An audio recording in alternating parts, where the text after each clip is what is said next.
الحمد لله نحمده ونستعينه ونستغفره ونعوذ بالله من شرور أنفسنا ومن سيئات أعمالنا من يهده الله فلا مضل له ومن يضلل فلا هادي له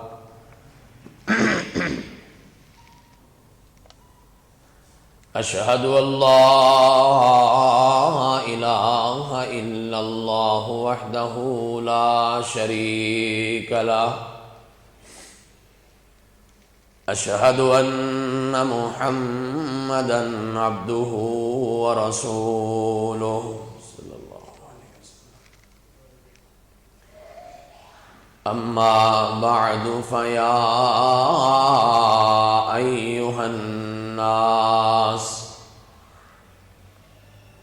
إن أحسن الكلام كلام الله وأحسن الهدي هدي محمد صلى الله عليه وسلم وإن شر الأمور محدثاتها وكل محدثة بدعة وكل بدعة ضلالة وكل ضلالة في النار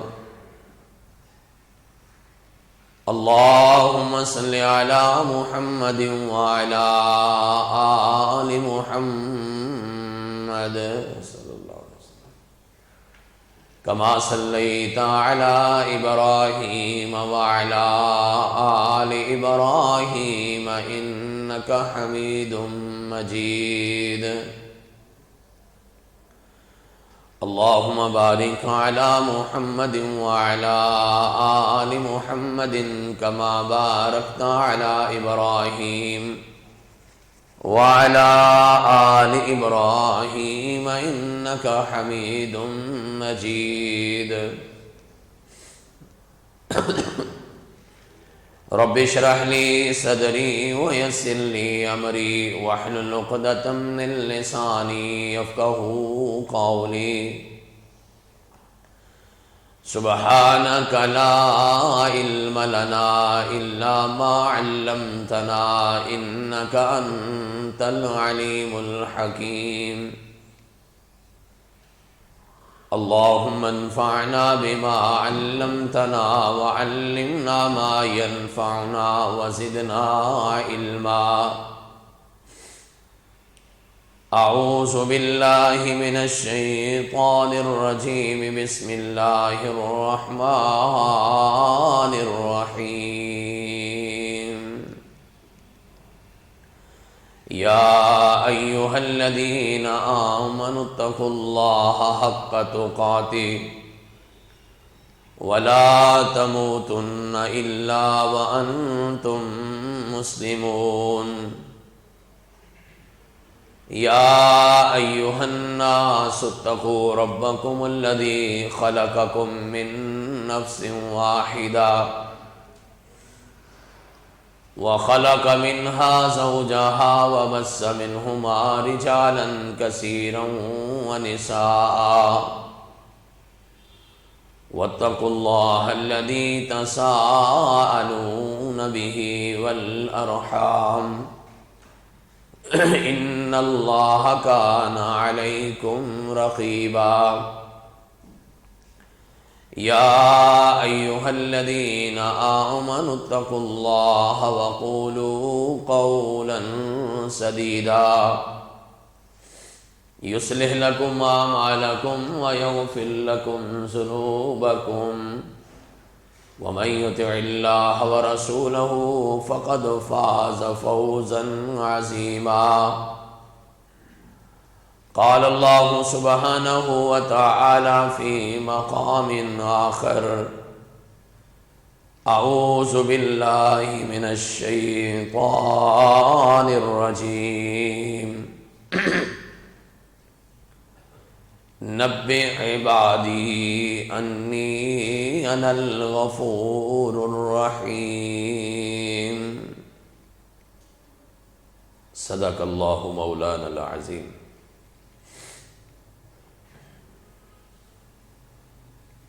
تمام تر تعریفات کبریائی، بڑائی، عزت و عظمت، شان و شوکت، بلندی و رفعت، حاکمیت، الوہیت اور ربوبیت کے پاکیزہ کلمات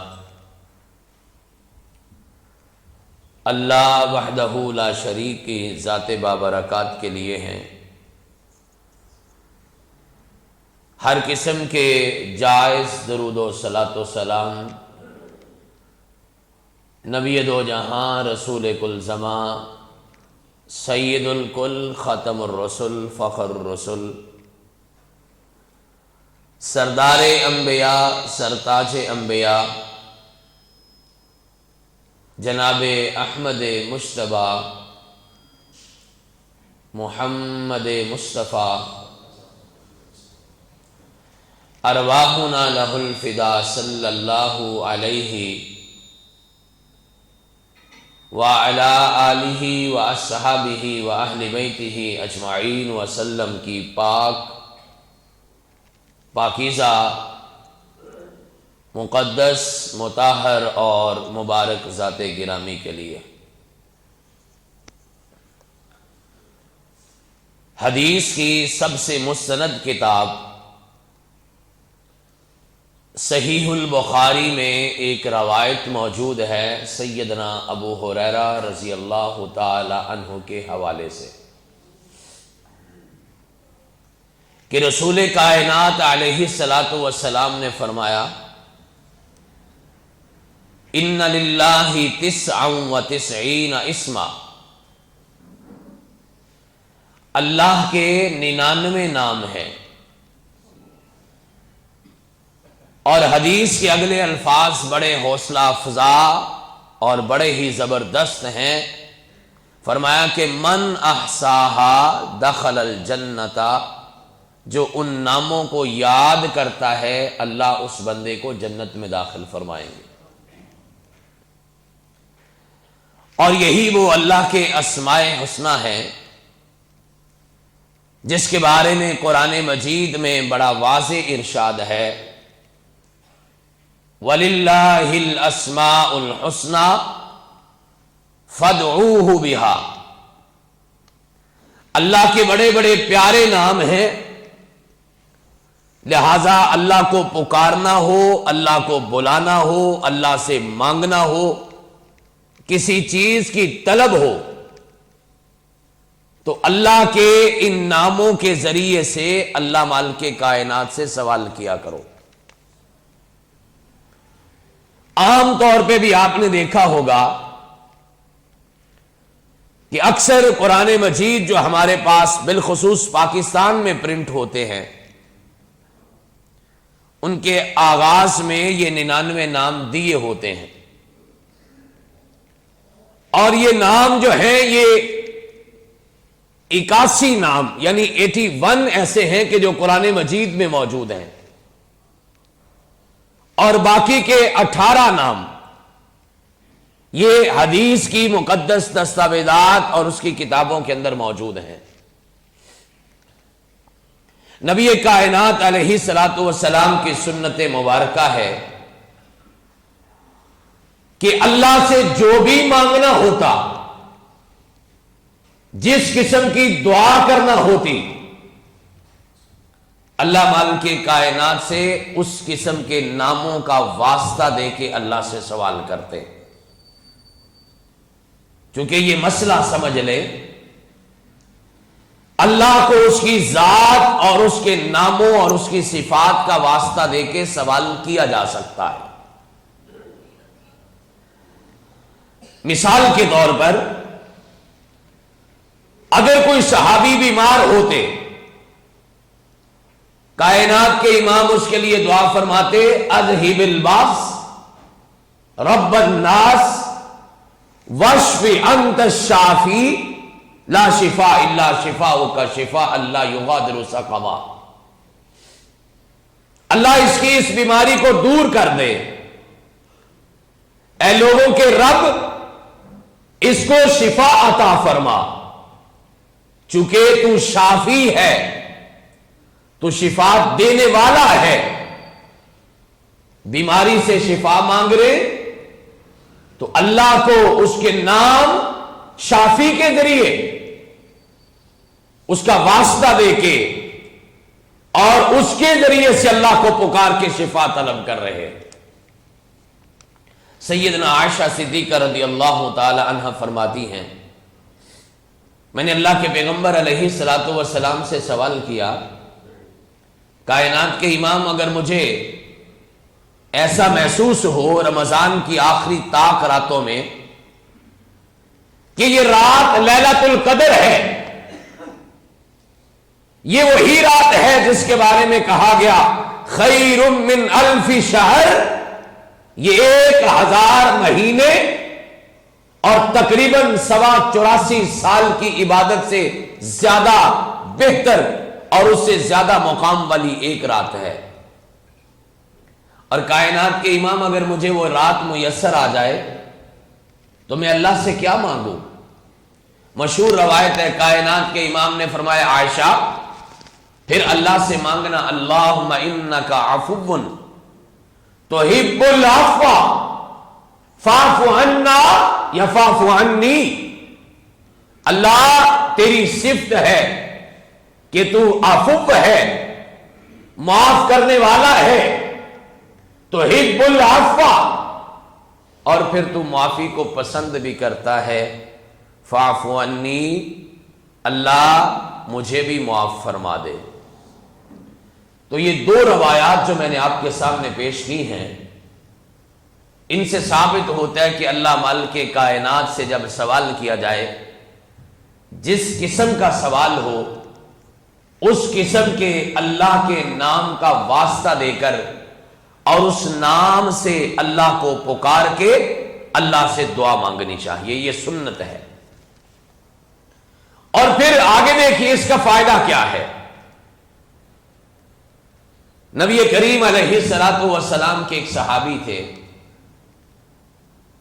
اللہ کے پیغمبر علیہ الصلوۃ والسلام نے ایک دفعہ ان کو کسی سفر پہ روانہ کیا، کسی لشکر کا سربراہ بنا کے۔ جب وہ لشکر والے لوگ اپنی مہم سے واپس آئے تو کائنات کے امام سے ایک درخواست کی، یا یوں کہہ لیجئے کہ شکایت کی، کہنے لگے اللہ کے پیغمبر یہ آدمی، یہ صحابی جب ہمیں جماعت کرواتے تھے، یہ ہر رکعت میں رکوع میں جانے سے پہلے جو بھی تلاوت کرتے، سورت جو بھی پڑھتے، لیکن رکوع میں جانے سے پہلے اللہ کے پیغمبر یہ قل هو اللہ احد اللہ الصمد لم یلد ولم یولد ولم یکن لہ کفوا احد، یہ سورت لازمی پڑھتے تھے۔ اب صحابہ کرام کا یہ طریقہ تھا کہ جب بھی کوئی نیا کام ان کے سامنے آتا وہ اس میں اللہ کے پیغمبر علیہ الصلوۃ والسلام سے سوال لازمی کرتے تھے، اور جب تک ان کی تسلی نہ ہو جاتی، جب تک اللہ کے پیغمبر کی مہر نہ لگ جاتی، جب تک کائنات کے امام اس کی تصدیق نہ کر دیتے، اس وقت تک وہ صحابہ کرام اسے اپنی زندگی کی روٹین کا حصہ نہیں بناتے تھے۔ کائنات کے امام یہ عجیب کام کرتے ہیں، ہر رکعت میں جب قرات ختم کرتے ہیں رکوع جانے سے پہلے قل هو اللہ احد کی تلاوت لازمی کرتے ہیں۔ اللہ کے پیغمبر علیہ الصلوۃ والسلام نے اس صحابی سے پوچھا، میرے صحابی ایسا کیوں کرتے ہو؟ کہنے لگے اللہ کے پیغمبر ان فیہا صفت الرحمن، کائنات کے امام اس سورہ مبارکہ میں اللہ رب رحمان کی بڑی صفات موجود ہیں، احد بھی اس میں ہے، صمد بھی اس میں ہے، لم یلد ولم یولد بھی اس میں ہے، کفوا احد بھی، لم یکن لہ کفوا احد بھی اس میں ہے۔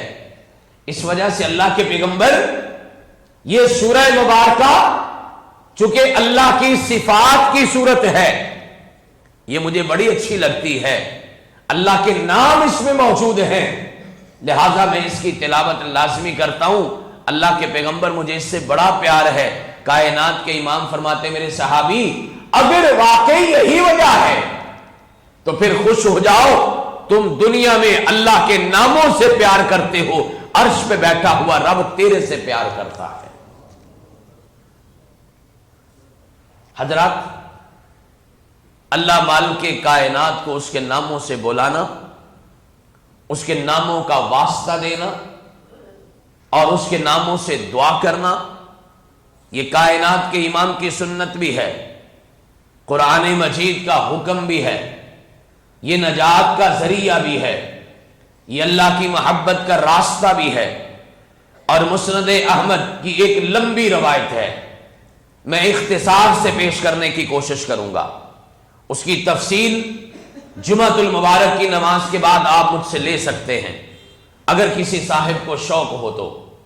کائنات کے امام نے فرمایا ایک دعا ایسی ہے جو بندہ اپنی زندگی میں کبھی بھی اس دعا کو پڑھتا ہے، اللہ کے پیغمبر علیہ الصلوۃ والسلام فرماتے ہیں اذهب اللہ ہمہ، اللہ اس کی زندگی کے سارے غموں کو دور کر دیتا ہے۔ پریشانی صحت کی ہے، پریشانی ذہن کی ہے، پریشانی دل کی ہے، پریشانی خاندان کی ہے، پریشانی رشتوں کی ہے، پریشانی کاروبار کی ہے، پریشانی رزق کی ہے، پریشانی معاشرے کی ہے، پریشانی تعلقات کی ہے، پریشانی گناہوں کی ہے، فرمایا کوئی بھی پریشانی ہے اذهب اللہ غم ہمہ، یہ اتنا بڑا یہ اللہ کے دربار میں مانگا ہوا وظیفہ اور دعا ہے، فرمایا اللہ اس کے بدلے میں اس کے سارے غموں کو دور فرما دیتے ہیں۔ اور اگلے الفاظ اس سے بھی زیادہ خوبصورت ہیں، کائنات کے امام فرماتے ہیں صرف اس کے غم دور نہیں کرتے بلکہ اللہ اس دعا کی برکت سے اس بندے کے سارے غموں کو خوشیوں میں تبدیل کر دیتے ہیں۔ وہ دعا لمبی ہے، میں نے جیسا عرض کیا آپ جمعے کی نماز کے بعد مجھ سے لے بھی سکتے ہیں، یہاں کے علماء سے، اساتذہ سے، ایون طلباء سے، خطیب مکرم سے آپ بعد میں بھی پوچھ سکتے ہیں۔ یاد کرنی چاہیے دعا کے الفاظ میں ایک جملہ یہ ہے جو میں آپ کو بات عرض کرنا چاہ رہا ہوں، وہ ہے کہ اسألک باسم سمیت بہا نفسک، یا اللہ میں تیرے سے دعا کرتا ہوں تیرے اس نام کے ساتھ جو نام تو نے اپنی ذات کے لیے پسند کیا ہے، وَأَنزَلْتَهُ فِي كِتَابِكَ، اور ان ناموں کو تو نے اپنی کتاب میں نازل کیا ہے۔ اور پھر اگلا جملہ یہ ہے آپ نے وہ نام اپنی مخلوق میں اپنے نبیوں سے لے کے عام انسان تک اگر کسی بھی انسان کو اس نام کا علم دیا ہے، اور اس سے اگلا جملہ اور بھی زیادہ خوبصورت ہے، فرمایا کہ وہ نام اگر تو نے نہ کتابوں میں نازل کیا، چونکہ اللہ کے صرف 99 نام تو نہیں ہے، یہ تو وہ ہے جو ہمیں بتائے گئے، باقی اللہ کے معلوم نہیں کتنے نام ہیں، وہ اللہ ہی بہتر جانتے ہیں۔ فرمایا اب استأثرت بہ فی علم غیبک، اللہ تو نے وہ نام یا تو اپنے نبیوں پہ نازل کیے، یا کتابوں میں نازل کیے، یا مخلوق میں کسی کو بتائے، یا اپنے لیے تو نے پسند فرمائے، یا ابھی تک تو نے وہ نام ظاہر نہیں کیے، اپنے علم غیب میں چھپا کے رکھے ہیں۔ یہ 4-5 خوبصورت جملے اس دعا کا حصہ ہیں۔ اللہ کے پیغمبر فرماتے ہیں بندہ رب سے کہتے ہیں انت جعل القرآن ربیع قلبی، اللہ قرآن میرے دل کی بہار بنا دے، وجلا ہمی و غمی، اور اللہ اس کے بدلے میں میرے غم اور میری پریشانیاں دور فرما دے۔ کائنات کے امام فرماتے ہیں اللہ اس بندے کے سارے غم دور فرما دیتے ہیں۔ حضرات، یہ لمبی تمہید جو میں نے آپ کے سامنے عرض کی ہے، یہ اس لیے اور یہ مسئلہ سکھانے اور سمجھانے کے لیے کہ کوشش کیجئے کہ اللہ کے نام یاد کریں۔ 99 نام ہے، اپنے بچوں کو یاد کروائیں۔ 99 نام ہے، اپنی زندگی کا حصہ بنائیں۔ 99 نام ہے، روزانہ کی روٹین میں شامل کریں۔ پڑھنے میں 4 سے 5 منٹ بھی نہیں لگتے، اور اتنا بڑا فائدہ میں نے بیان کیا۔ کائنات کے امام کی زبانی فرمایا من احصاہا، اور ایک روایت میں الفاظ ہیں من حفظہا، جس نے اللہ کے 99 ناموں کو یاد کیا دخل الجنت، اللہ اس کو جنتوں میں داخل فرمائیں گے۔ حضرات، اللہ کے اتنے سارے ناموں میں سے 3 نام ایسے ہیں جن میں ایک غافر ہے، ایک غفار ہے، ایک غفور ہے۔ تینوں کا معنی بنیادی ایک ہی ہے، تھوڑا سا ان کے الفاظ میں فرق ہے اور پھر اس کے معنی میں فرق ہے۔ مثلا غافر کا معنی ہے معاف کرنے والا، یہ لفظ قرآن مجید میں ایک جگہ پہ آیا ہے، اس کے نام سے ایک سورت موجود ہے۔ غفار کا مطلب ہے بہت زیادہ معاف کرنے والا، اور یہ لفظ قرآن مجید میں 5 مرتبہ آیا ہے۔ اور اس حوالے سے جو سب سے زیادہ نام اللہ کا قرآن پاک میں ذکر ہے وہ غفور ہے، جیسا میں نے خطبہ میں بھی آیت پڑھی ہے نبی عبادی، اے میرے نبی میرے بندوں کو بتا دو انی انا الغفور الرحیم، کہ میں معاف کرنے والا بھی ہوں، رحم کرنے والا بھی ہوں۔ غفور اللہ کا نام ہے، یہ قرآن مجید میں 91 مرتبہ یعنی 91 ٹائمز یہ اللہ کے قرآن مجید میں موجود ہے۔ اور اس کا معنی کیا ہے؟ اس کا معنی ہے سب کچھ معاف کرنے والا، اس کا معنی ہے ہر وقت معاف کرنے والا، اس کا معنی ہے ہر کسی کو معاف کرنے والا۔ غفور ہے، اور اتنا غفور ہے کہ چھوٹی چھوٹی باتوں پہ بھی معاف کر دیتا ہے۔ اور میں کبھی کبھار اپنی گفتگو میں کہتا ہوں لوگوں، اتنی جلدی تو سگی ماں بھی معاف نہیں کرتی جتنی جلدی میرا رب معاف کر دیتا ہے۔ اور چھوٹی چھوٹی باتوں پہ کائنات کے امام نے فرمایا، مسلم کی روایت ہے، پرانے زمانے کا ایک بندہ تھا، راستے سے گزر رہا، مشہور روایت ہے، راستے میں دیکھا کہ ایک جھاڑی پڑی ہوئی ہے، لکڑی پڑی ہوئی ہے جس پہ کانٹے لگے ہوئے ہیں۔ سوچا کوئی آدمی یہاں سے اور گزرے گا، میں نے تو دیکھ لیا، اگر نظر نہ آیا تو اس کو نقصان ہو سکتا ہے، اس کے لباس سے، اس کے کپڑوں سے چمٹ اور الجھ سکتا ہے، اسے تکلیف دے سکتا ہے۔ آپ ذرا اندازہ لگائیے گا اس کی رحمت اور اس کی مغفرت کا، کتنا بڑا غفور ہے۔ فرمایا اس نے صرف وہ جھاڑی پکڑی اور راستے سے ہٹا کے رکھ دی، وقت نہیں لگا، پیسہ نہیں لگا، زیادہ محنت نہیں لگی، اور اتنے کام کرنے کے بعد غیب سے آواز آئی غفر شکر اللہ لہ وغفر لہ، اللہ نے اس کے بدلے میں تیرے سارے گناہوں کو بھی معاف کر دیا ہے، اور اللہ اس عمل کی وجہ سے تیرا شکریہ بھی ادا کرتا ہے۔ آپ نے سنا ہوگا کائنات کے امام محمد الرسول اللہ صلی اللہ علیہ وسلم فرماتے ہیں قیامت کا دن ہوگا، جنتی جنت میں جا رہے، جہنمی جہنم میں جا رہے، قطاریں بنی ہوئی ہیں۔ اچانک ایک جہنمی آدمی کی نظر ایک جنتی آدمی میں پڑتی ہے، اور وہ دیکھتا ہے، اس کو پہچان لیتا ہے، اس کا نام لے کے اس کو آواز دیتا ہے۔ جب وہ توجہ کرتا ہے تو کہتا ہے آپ نے مجھے پہچانا ہے؟ میں آپ کا محلے دار ہوں، میں آپ کا جاننے والا ہوں۔ وہ جنتی آدمی کہے گا ہاں میں نے پہچان لیا ہے۔ وہ کہے گا اگر آپ نے یہ پہچان لیا ہے پھر آپ کو یہ بھی یاد ہوگا، الفاظ پہ غور کرنا، یہ بھی یاد ہوگا کہ میں نے آپ کو زندگی میں ایک مرتبہ ٹھنڈے پانی کا گلاس پلایا تھا۔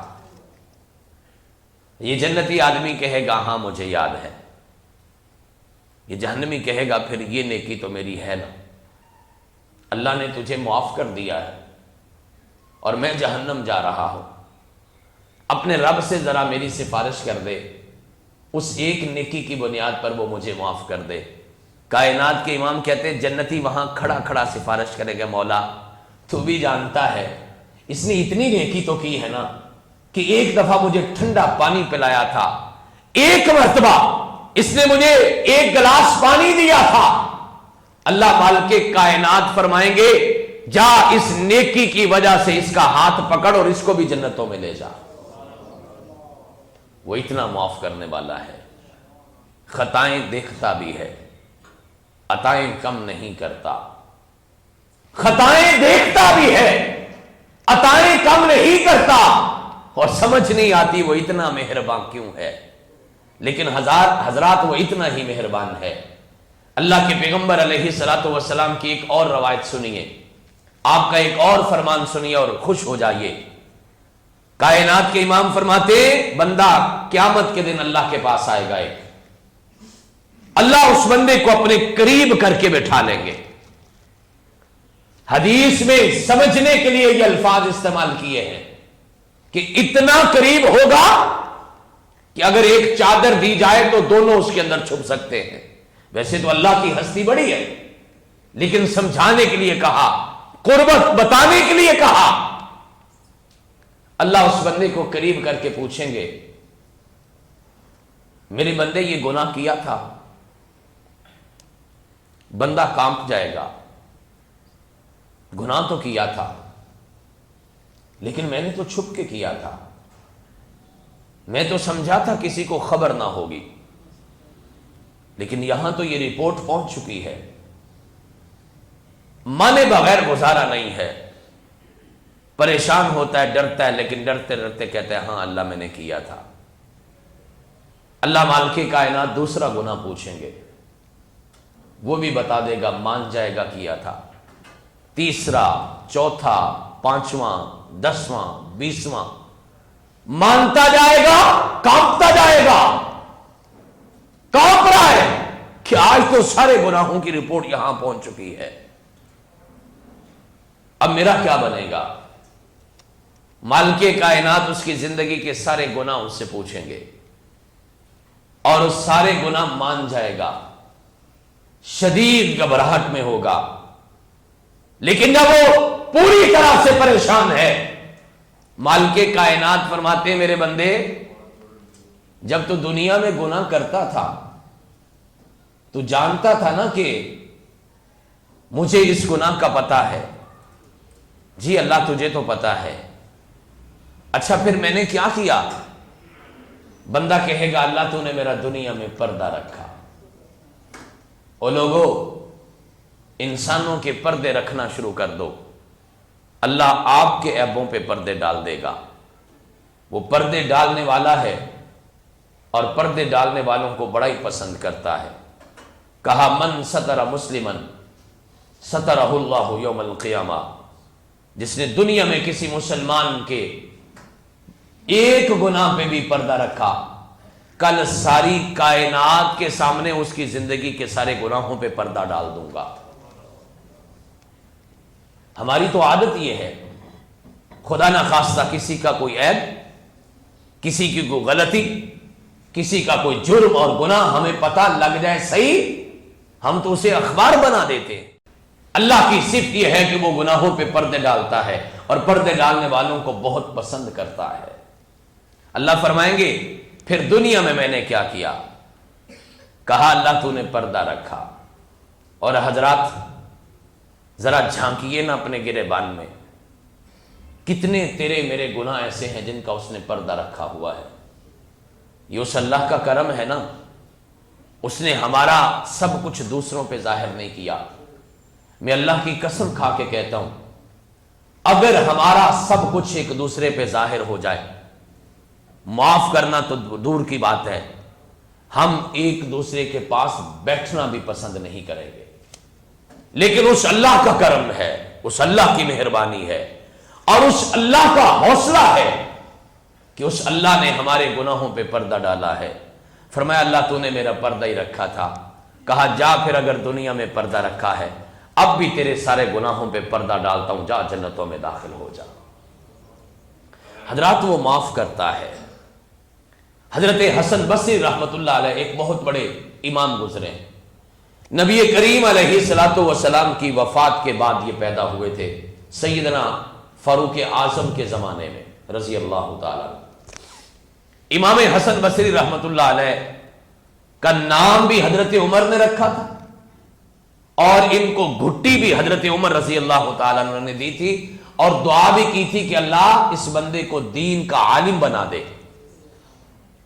اور پھر اللہ نے اتنا پسند کیا کہ حدیث اور قرآن کے بہت بڑے عالم بن کے دنیا سے رخصت ہوئے، تقریباً 90 سال کی عمر پائی۔ اور ان کے واعظ کی تاثیر یہ تھی، ائمہ کرام نے لکھا ہے حسن بصری تو ایسے واعظ کرتے تھے جیسے اللہ کے نبی واعظ فرماتے تھے، اتنی تاثیر تھی اس کے اندر۔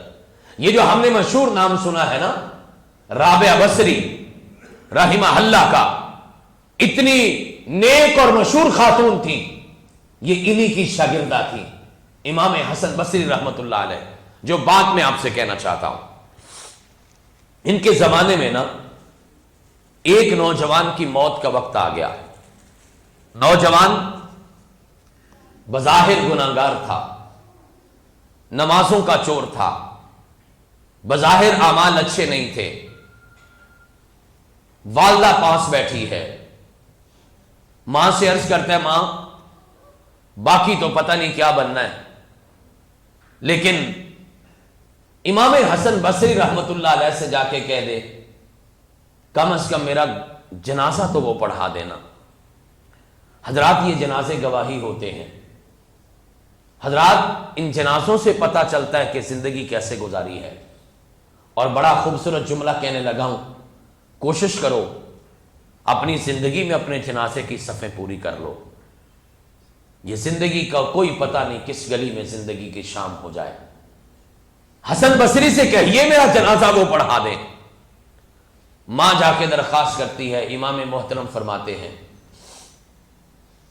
میں اس آدمی کا جنازہ نہیں پڑھا سکتا، نمازوں کا چور تھا، گناہگار تھا، بد کردار تھا، انکار کر دیا۔ ماں بھی پریشان، واپس آئی گھر میں، بیٹا بھی پریشان۔ اور اللہ سے نا کبھی کبھی بڑے پیار سے بات کیا کرو، پتہ نہیں کس وقت اس کی رحمت جوش میں آ جاتی، معلوم نہیں۔ جب اس بچے کو پتہ چلا، وقت کے امام سے مایوس ہو گیا، ماں سے مایوس ہو گیا، پھر اس نے سارے جہان کی ماں سے زیادہ پیار کرنے والے سے رابطہ کیا ہوگا، اس اللہ سے منت کی ہوگی، اس اللہ سے معافی مانگی ہوگی، فوت ہو جاتا ہے۔ ابھی وہ فوت ہوتا ہے تو باہر دروازے پہ دستک ہوتی ہے، والدہ جا کے دروازہ کھولتی ہے تو دیکھتی ہے کہ امام حسن بصری رحمت اللہ علیہ کھڑے ہوئے ہیں۔ کہا مجھے پتہ چلا ہے آپ کا وہ صاحبزادہ فوت ہو گیا ہے، میں اس کا جنازہ پڑھانے کے لیے آیا ہوں۔ ماں کہتی ہے امام صاحب آپ نے تو انکار کر دیا تھا، میں تو خود آپ کی خدمت میں حاضر ہوئی تھی، اب کیا ہوا؟ فرماتے میں آج دوپہر میں ظہر کی نماز پڑھنے کے بعد سو گیا تھا، سوتے میں مجھے خواب آیا، اور خواب میں مجھے غیب سے آواز آئی، حسن بصری تم کون ہوتے ہو؟ ہمارے دوست کا جنازہ پڑھانے سے انکار کرنے والے، جاؤ جا کے اس کا جنازہ پڑھاؤ۔ اس نے ہم سے صلح کر لی۔ حضرات اس رمضان میں کوشش کرو اپنے رب سے صلح کر لو، اور میں آپ کو یقین دلاتا ہوں جتنی جلدی میرا رب مانتا ہے، اللہ کی قسم سگی ماں بھی نہیں مانتی۔ بس اس کے دروازے پہ آ کے پیار سے کہنا کہ مدت ہوئی خطا کرتے ہوئے اور شرم آتی ہے دعا کرتے ہوئے، تیری آنکھ سے پانی کا ایک قطرہ نکل کے تیرے رخسار تک بھی نہیں پہنچے گا، اور تیری زندگی کے سارے گناہوں کو معاف کر دیا جائے گا۔ وہ اتنا بڑا غفور الرحیم ہے، خود بلا بلا کے کہتے ہیں نبئ عبادی، اے میرے نبی میری لوگوں کو بتا دو، میری مخلوق کو بتلا دو، میرے بندوں کو بتلا دو، انی انا الغفور الرحیم، میں معاف کرنے والا ہوں، میں سب کو معاف کرنے والا ہوں، میں سب کچھ معاف کرنے والا ہوں، میں ہر وقت معاف کرنے والا ہوں، معافی مانگیے تو صحیح، آپ کے آنے میں دیر ہو سکتی ہے، ہاتھ اٹھانے میں دیر ہو سکتی ہے، جھولی پھیلانے میں دیر ہو سکتی ہے، آواز لگانے میں دیر ہو سکتی ہے، لیکن ہمارے معاف کرنے میں کوئی دیر نہیں ہو سکتی۔ اور بالخصوص اس رمضان المبارک کے مغفرت کے مہینے میں تو اس کی رحمت کے سارے دروازے کھل گئے، اس کی مغفرتوں کے سارے در واہ ہو گئے۔ اب وہ بڑا ہی بد نصیب ہے جو اس رمضان کے مہینے میں بھی اپنے رب کو راضی کر کے اس سے معافی نہیں مانگ لیتا۔ حجاج بن یوسف کی بات پہ اپنی بات کو ختم کرتے ہیں۔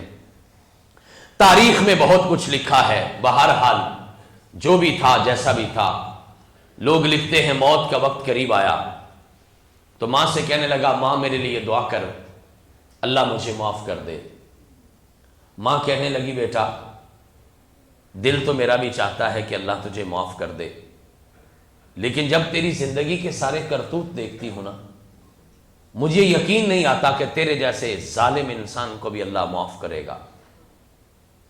حجاج جیسا بھی تھا اس نے بات بڑی پیاری کی، حضرات میری ساری گفتگو آپ کو سمجھ نہ آئے، حضرات میری ساری تقریر آپ کو یاد نہ رہے، لیکن یہ آخری بات ضرور یاد کر کے لے جانا، مجھے امید ہے آپ کا کلیجہ بدل جائے گا اور انشاءاللہ آپ کی زندگی بدل جائے گی۔ حجاج کہتے ہیں ماں تو جانتی ہے نا میں نے ساری زندگی کتنے گناہ کیے اور ظلم کیے ہیں۔ ہاں ماں کہتی میں تو جانتی ہوں۔ کہا اگر ساری زندگی کے گناہ تیری جھولی میں رکھ کے تیرے سامنے ہاتھ جوڑ کے معافی مانگ لوں، بتا تیرا فیصلہ کیا ہوگا؟ ماں کہتی حجاج تو جیسا تیسا بھی ہے میں تو ماں ہوں نا، میری ممتا کا تقاضا یہ ہے میں تجھے 1 منٹ میں معاف کر دوں گی۔ حجاج کہتے ہیں ماں پھر راضی ہو جا، جس کے دربار میں جا رہا ہوں نا وہ تو ساری دنیا کی ماں سے زیادہ پیار کرنے والا ہے، اگر تو مجھے معاف کر سکتی ہے تو یقیناً وہ بھی مجھے معاف کر سکتا ہے۔ اور حضرات یقیناً وہ معاف کر سکتا ہے، وہ معاف کرنے والا ہے، وہ معافیاں دینے والا ہے، وہ معافیاں مانگنے والوں کو پسند کرنے والا ہے۔ ایک مرتبہ شیطان نے کہا تھا بِعِزَّتِكَ یا رب، اللہ تیری عزت کی قسم ہے میں تیرے بندوں کو اس وقت تک گمراہ کرتا رہوں گا جب تک ان کی زندگی کا آخری سانس بھی باقی ہے۔ میرے رب نے 2 قسمیں کھائیں، کہا بِعِزَّتِي وَبِجَلَالِي، مجھے بھی پھر اپنی عزت کی قسم ہے اور اپنی جلالت کی قسم ہے میں اس وقت تک اپنے بندوں کو معاف کرتا رہوں گا جب تک وہ مجھ سے معافی مانگتے رہیں گے۔ حضرات پھر آئیے نا اس مغفرتوں کے مہینے میں، اس ماہ غفران میں، اس معافیوں کے مہینے میں اپنے رب سے معافی مانگ لیں۔ آپ جو بھی ہیں، جہاں بھی ہیں، جیسے بھی ہیں، زندگی کا جون سا بھی رنگ ہے، میرا مالک تو جانتا ہے نا، ساری زندگی کے گناہ اس کے دربار میں لا کے بڑے پیار سے کہنا یا الہی اگر تو نے میرا مقدر نہ بدلا، بتا پھر یہ کامل نظر کس لیے ہے، اگر یہاں سے بھی خالی لوٹ جائیں یہ در کس لیے ہے، یہ گھر کس لیے ہے، اور یقیناً وہ معاف فرمائے گا۔ حضرات میں 3-4 منٹ پہلے خطبہ اس لیے ختم کر رہا ہوں، مجھے آپ سے ایک بڑی اہم بات عرض کرنا ہے۔ میرا نام عتیق اللہ عمر ہے، اشتہار پہ آپ نے پڑھا ہوگا۔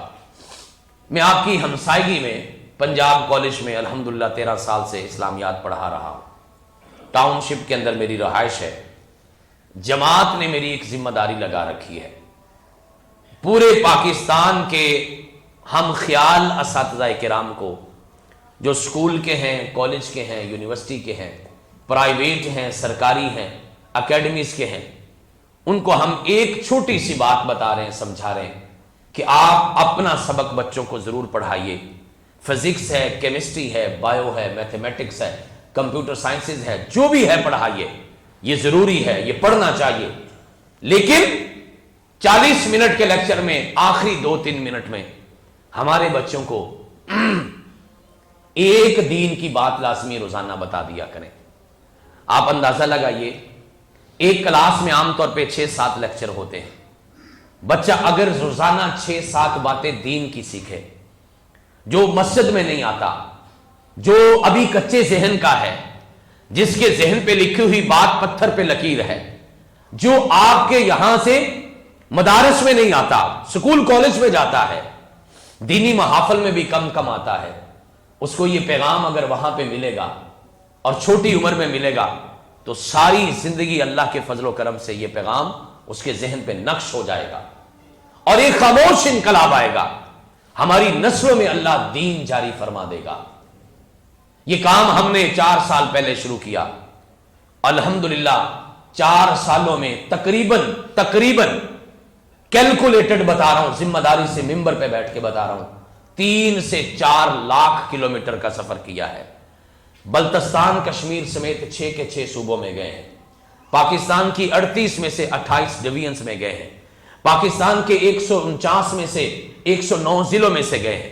پاکستان کی 426 تحصیلوں میں سے 200 سے زیادہ تحصیلوں میں گئے ہیں.